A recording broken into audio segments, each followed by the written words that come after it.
2010, The Propositions on KUSI News.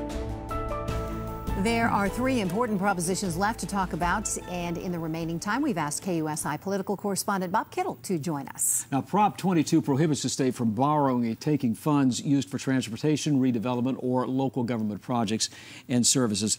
Bob, what's wrong with this proposition? I mean, even if the state's facing a period of financial hardship, it basically means that lawmakers cannot rob this money from local governments. Right. That's not necessarily a bad thing, because we've already seen that here in San Diego, how they, and in other cities across that's California. right. As California has had this chronic budget deficit, the governor and the legislature have constantly raided funds that traditionally have gone to counties and cities. Mm-hmm. And they have taken tens of billions of dollars away from counties and cities in recent years. And this is an effort to put an end to that, to make it much more difficult, not impossible, for the legislature to raid those local funds. Mm-hmm. Now, the argument in favor of it is, well, this is ballot box budgeting. It restricts the legislature's ability to deal with the next fiscal crisis, which is only just over the horizon. So that's the argument against this measure. But mayors, members of the Board of Supervisors, city councils throughout the state are enthusiastically in favor of this. Yeah, I was going to say, just Mayor Sanders or any other mayor from any other city in California could have written this, right? Yes, you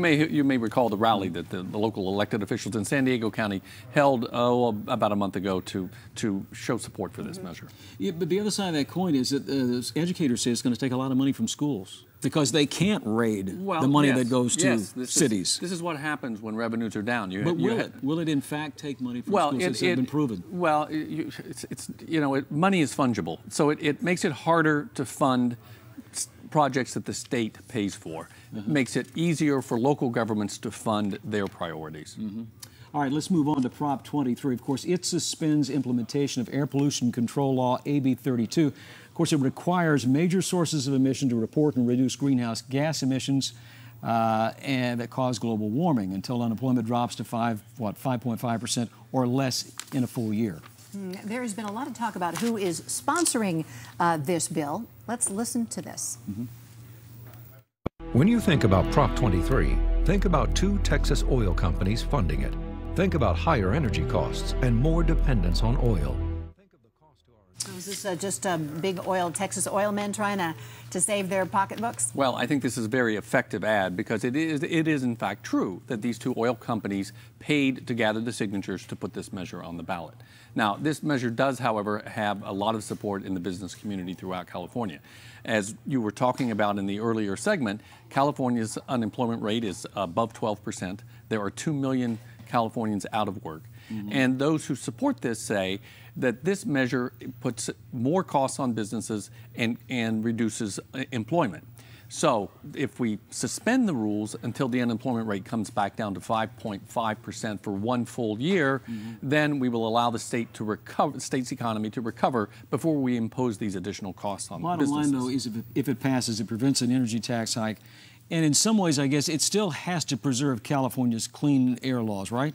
Well, yes. There's still a certain amount of the law in there that says, I mean, we're just not going to throw the baby out with the bathwater on this one. No, it does not suspend all air pollution rules by any means, but it does suspend the requirements of one particular bill known as AB 32, passed in 2006 by the legislature, that said California must reduce its global warming emissions to the level that it was in 1990. That has to be achieved by 2020. That's what that law said, and this would suspend those requirements. Okay. In these tough times. That brings us to Proposition 26. It requires that certain state and local fees be approved by a supermajority or 2/3 vote. Fees include those that address adverse impacts on society or the environment caused by the fee payer's business. Yes. This is an effort to extend to fees the requirements that already exist for raising a lot of local taxes or taxes at the state level. Let me try to give you a good example of how this would work. In Chula Vista recently, the city council considered passing a fee requiring motorists who were to blame for a car accident to pay the cost of the emergency services that responded. If a fire truck or an ambulance responded, the motorist would have to pay those costs. It would be a new fee imposed by the city council. Now, under this measure, if it is approved, the city council would not be able to do this without a 2/3 vote of the citizens of Chula Vista. And the bottom line here is, I mean, a lot of people see these fees as taxes, right? I mean, it's a roundabout way to slide a tax through. Well, it's a game of semantics, whether it's a fee or a tax. It's something that you have to pay. Yeah. We have 9 state ballots, propositions that are on the ballot. What is your take on what California voters are going to do? I know you can't look into your crystal ball, but how are, as an electorate, we feeling right now? Well, if you look at the polls, most of these are going to have real trouble getting passed. The voters are not in a mood for a lot of these things. But again, as you said earlier, Sandra, when the voters are unsure, when something is complicated, they just tend to vote no. And it's significant to note that all 9 of these were put on the ballot through the initiative process. That is, none of them went on the ballot by the legislature. These were all initiatives, private special interests, raise the money to gather the signatures and put these on the ballot. And that makes them suspect in the minds of a lot of voters. It sure does. Yeah, I tell you. It's going to be interesting to see where these propositions go. I mean, you care to give us any predictions on what you think on what we're doing with Prop 19 especially? Well, how it's going to shake out? It appears that public sentiment is moving against Prop 19. This is a measure that on its surface looks appealing. Okay, let's just legalize it. The war on drugs certainly has been a failure. So, but on closer inspection, I think people are probably going to reject this one. Okay. It'll be interesting. We'll all know in just a couple of weeks. All right, thanks, Bob. Thank you very much. You.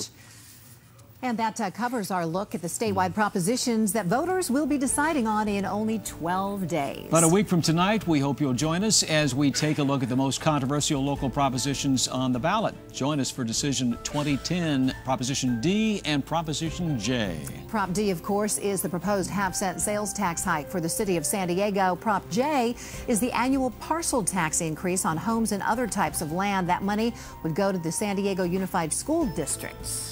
And we hope you'll join us next Thursday night at 9 for that. And we thank you for joining us tonight. We hope we've helped you make some decisions in the upcoming general election. The KUSI News at 10 is coming up next.